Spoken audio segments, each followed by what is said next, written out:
Halo teman-teman, kembali lagi di channel 11 Hardware dengan Bumi di sini. Kali ini kita akan membahas dua produk sekaligus. Yang pertama adalah prosesor terbaru dari AMD, ini dia, yaitu Ryzen 7 5800X3D. Prosesor ini baru dirilis sekitar 1 bulanan yang lalu. Kemudian kita akan tes prosesor ini di motherboard Asus ROG Strix X570E Gaming yang versi Wi-Fi 2. Jadi di video ini akan ada dua pembahasan ya. Tentu kita akan bahas secara singkat aja biar nggak kepanjangan mengenai prosesornya dan motherboardnya. Namun sebelum kita mulai videonya, jangan lupa untuk subscribe dulu channel 11 Hardware dan follow Instagram kita di @11.hardware. AMD Ryzen 7 5800X3D pada dasarnya adalah Ryzen 7 5800X biasa yang ditambahkan L3 cache-nya menjadi 3 kali lipat atau mencapai 96 MB L3 cache. Uniknya, maksimum clock speed dari Ryzen 7 5800X3D ini justru lebih rendah dari 5800X yang biasa atau hanya mencapai 4,5 GHz saja, di mana Ryzen 7 5800X bisa mencapai 4,7 GHz. Tidak ada perubahan pada arsitektur intinya, cuma nambahin L3 cache namun nurunin clock speed. Bagi kita orang awam tentu agak pesimis melihat spesifikasi dasar yang ditawarkan oleh AMD ini. Apakah Ryzen 7 5800X3D mampu bersaing dengan Intel Core generasi ke-12 seperti Core i7 12700K atau bahkan Core i9 12900K? Seperti yang kita tahu, Intel Core i9 12900K pada awal tahun ini merebut tahtanya Ryzen 9 5950X sebagai prosesor gaming kelas konsumer tercepat. Kalau teman-teman perhatikan, AMD menggunakan pendekatan yang berbeda dibandingkan dengan Intel di prosesor generasi barunya. Setiap ada prosesor baru, biasanya AMD itu menggandakan atau memperbanyak jumlah cache-nya. Ya, jadi untuk mencapai single core performance atau IPC yang lebih tinggi dibandingkan generasi sebelumnya, AMD itu biasanya menambahkan cache-nya gitu. Termasuk di Ryzen 7 5800X3D ini, dia menggunakan cache-nya sampai dia taruh di atasnya ya secara 3 dimensi, tidak di sisi-sisinya karena sudah penuh tempatnya gitu. Nah, pendekatan ini juga dilakukan di GPU, tidak hanya di CPU juga ya. Di RDNA 2 itu menggunakan skema Infinity Cache. Sebelum kita masuk ke pembahasan 3D V-Cache, saya mau kasih gambaran singkat dulu apa sih fungsi dari cache itu. Oke, kita akan coba pakai analogi sederhana saja ya, untuk membayangkan seperti apa kerja cache. Contoh nih ya, saya ceritanya jualan beras di Jakarta. Saya jualan beras untuk pasar yang ada di Jakarta. Nah, beras saya itu berasal dari sawah saya yang ada di Bandung. Beras saya ini tuh laku keras di Jakarta dan saya udah mulai kewalahan karena kiriman beras dari Bandung itu terbatas. Gimana caranya supaya jualan beras saya tuh bisa lebih cepat, efektif, dan optimal? Tidak hanya bergantung dari pasokan beras yang ada di Bandung. Nah, saya perlu membangun sawah dan gudang beras baru yang ada di dekat Jakarta. So, saya bikin gudang beras di Depok, Bogor, dan Bekasi. Dengan tambahan suplai dari gudang yang baru, distribusi beras saya bisa lancar dan tidak terlalu bergantung lagi dengan stok beras yang ada di Bandung. Nah, bisa dibilang gudang beras yang ada di Depok, Bogor, dan Bekasi ini adalah cache, dan gudang beras yang ada di Bandung itu adalah RAM. Pasokan beras dari gudang yang ada di Depok, Bogor, dan Bekasi ini lebih mudah dan cepat diakses, sementara pasokan beras dari sawah di Bandung juga tetap berjalan sesuai kebutuhan. Kira-kira seperti itu ya gambaran awal dari cache. Ini hanya analogi sederhana saja ya, aslinya penjelasan teknis mengenai cache tidaklah sesederhana ini. Lalu apa itu 3D V-Cache? Nah, gudang di Bekasi ini bisa kita analogikan sebagai L3 cache. Gudang di Bekasi ini mau kita tambah kapasitas penyimpanannya, tapi kita udah nggak punya lagi nih tempat karena luas bangunannya terbatas, udah nggak ada lahan lagi untuk bangun gudang tambahan. So, kita perlu membangun gudang baru di lantai 2 ya, jadi kita bikin kayak gedung tingkat 2 gitu. Dengan begitu, kapasitas gudang bisa bertambah tanpa harus memperluas lahan. Istilah ini disebut sebagai stack memory atau ditumpuk. Untuk mengakses L3 cache yang ada di tumpukan atas tersebut, AMD menggunakan teknologi yang dinamakan Hybrid Bond 3D. Interkoneksi dari Hybrid Bond 3D ini lebih modern dibandingkan dengan metode C4 ataupun microbump. Dengan Hybrid Bond 3D ini, jalur koneksi antar chipnya tersebut bisa lebih banyak dan padat, atau istilahnya more density. sehingga akses L3 cache bisa berjalan dengan cepat walau letaknya berada di tumpukan atas. Mungkin kalian bertanya-tanya, kalau cache-nya ditumpuk, apakah ukuran heat spreader CPU-nya jadi lebih tinggi sehingga kita mesti ganti mounting AM4-nya? Nah, AMD menggunakan teknologi yang dinamakan die thinning, sehingga walau terdapat tumpukan cache baru di atas die CPU, ukuran tingginya itu tetap sama dengan CPU Ryzen sebelumnya. So, die thinning dan hybrid bond 3D atau 3D V-Cache adalah dua kunci utama AMD untuk Ryzen 7 5800X 3D ini. Dan teknologi ini nampaknya akan diteruskan di Ryzen generasi baru nanti, Ryzen 7000 series atau arsitektur Zen 4. Oke, setelah mendengarkan penjelasan teknis tersebut, sekarang gimana nih performanya? Udah keren-keren teknologinya, apa kemampuannya masih gitu-gitu aja? Sebelum kita lanjut, ini adalah spek PC lengkap yang kami gunakan. Saya juga menyertakan prosesor Ryzen 3 3100 yang di OC ke 4,5 GHz dan prosesor dari kubu biru yaitu Intel Core i7 12700KF sebagai pembanding. Ketiga prosesor tersebut akan kita tandemkan dengan GeForce RTX 2070 dari Asus ROG Strix. Di pengujian pertama adalah Cinebench R15. Performa single core dan multi-core-nya nampak biasa-biasa aja ya. Tidak ada perubahan apa-apa dibandingkan dengan Ryzen 7 5800X, bahkan malah lebih rendah skornya. Begitu pula di pengujian Cinebench R20 yang ada instruksi FVX-nya. Skor multi-core-nya hanya di 5.600-an poin dan single core-nya bahkan tidak tembus 600 poin. Skor segini jauh di bawahnya Core i7 12700KF, bahkan di bawahnya Ryzen 7 5800X sekalipun. Di pengujian Blender pun hasilnya tidak memuaskan. Kami menggunakan project Italian Flat dan waktu renderingnya bahkan 5 menit lebih lama dibandingkan dengan Core i7 12700KF. Dari sini kita bisa simpulkan bahwa penambahan L3 cache ini nampaknya tidak begitu berpengaruh pada aplikasi rendering. Cinebench R15 dan Cinebench R20 itu adalah software benchmark simulasi rendering. Kemungkinan aplikasi seperti ini lebih mengutamakan kecepatan clock speed dan jumlah core. So, Ryzen 7 5800X 3D ini bukanlah CPU yang cocok untuk kalian yang mau kejar-kejaran skor Cinebench dan kurang cocok juga untuk rendering di Blender. Ryzen 7 5800X yang biasa atau Ryzen 9 5900 series adalah pilihan yang lebih tepat. Lalu di mana impact dari penambahan L3 cache tersebut yang sampai 3 kali lipat?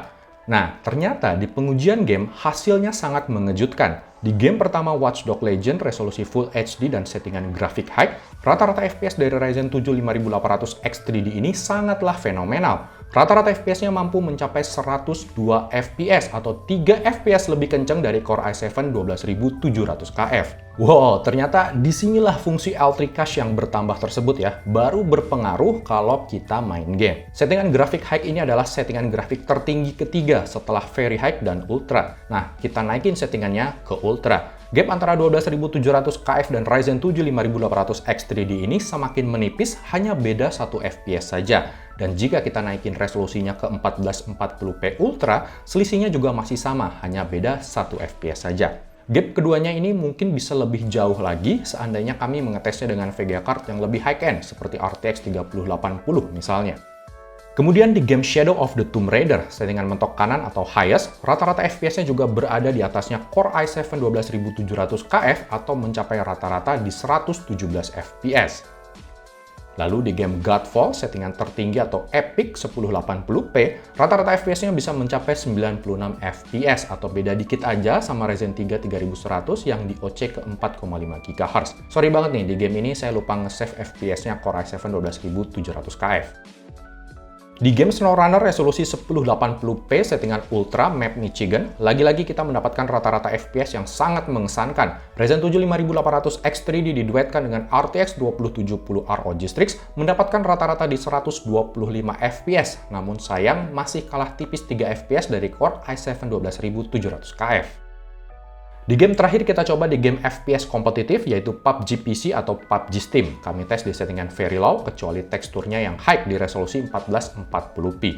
Performa Ryzen 7 5800X 3D di game ini sangatlah mengesankan. Biasanya nih ya, kalau kita turun di area hot drop yang rame banget gitu ya, yang banyak timnya, FPS-nya tuh suka ngedrop parah. Nah, dengan prosesor ini, drop FPS itu kejaga banget. Teman-teman bisa lihat, rata-rata FPS-nya masih stabil di atas 100-an FPS, dan ini sangat memudahkan kita untuk langsung battle tanpa nge-lag dengan luasa.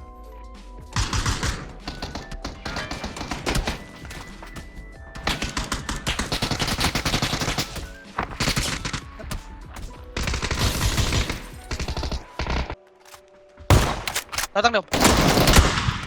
Dapat shotgun dia. Nice. Oh.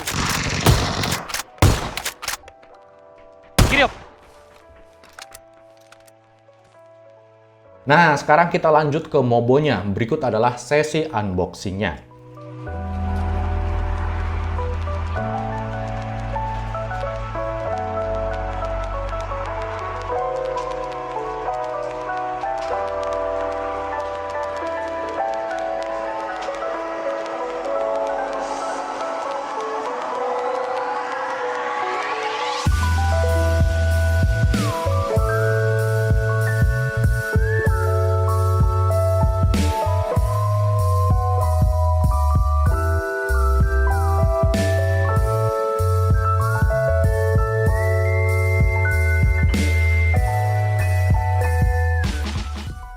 Asus ROG Strix X570E Gaming Wi-Fi 2 atau di luar negeri disebut sebagai Dash E Gaming adalah mobo seri refresh dari Asus X570E Gaming seri pertama yang dirilis tahun 2019 yang lalu. Saya pernah membahas mobo X570E Gaming ini di channel kami tahun 2019 yang lalu. Teman-teman bisa cek videonya di link pada kanan atas. Kalau kita lihat dari desainnya, kedua mobo ini nampaknya masih sama. Hanya saja versi Wi-Fi 2 ini tampil dengan corak ROG yang lebih kental dan modern. Mobo ini dibanderol di kisaran harga 6,7 jutaan rupiah atau hampir mirip dengan harga X570E Gaming versi original ketika dulu dirilis.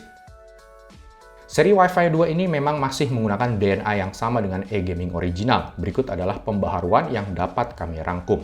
Pertama, seri Wi-Fi 2 ini menggunakan antena Wi-Fi yang baru. Tidak seperti seri lama yang gampang jatuh, antena yang baru ini lebih rigid dan kokoh. Oh ya, mobo ini juga sudah support Wi-Fi 6E. Kedua, akses ke slot M.2 kini lebih praktis dan mudah. Terdapat juga pengait khusus tanpa baut, sehingga pemasangan SSD pun jadi jauh lebih menyenangkan. Tidak seperti seri e-gaming original yang kalau kita mau buka slot M.2-nya, kita mesti buka dulu heatsink chipsetnya. Ribet banget sih emang yang versi yang dulu itu.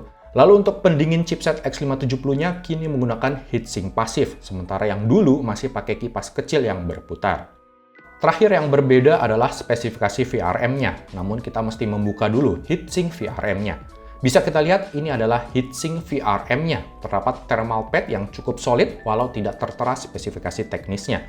Untuk heatsink VRM-nya kini menggunakan satu buah heat pipe yang menyambung antara heatsink bagian atas dan samping. Nah, ini dia bagian VRM-nya. Asus mengklaim menggunakan 12+4 power stages atau menggunakan 6+2 power phase, di mana 6 phase untuk V-Core dan 2 phase untuk SoC. Letak VRM SoC-nya ini kemungkinan besar ada di ujung kanan ini. 6+2 power phase ini didapatkan dari PWM controller ESP1405i yang dapat mengakomodir 8 power phase.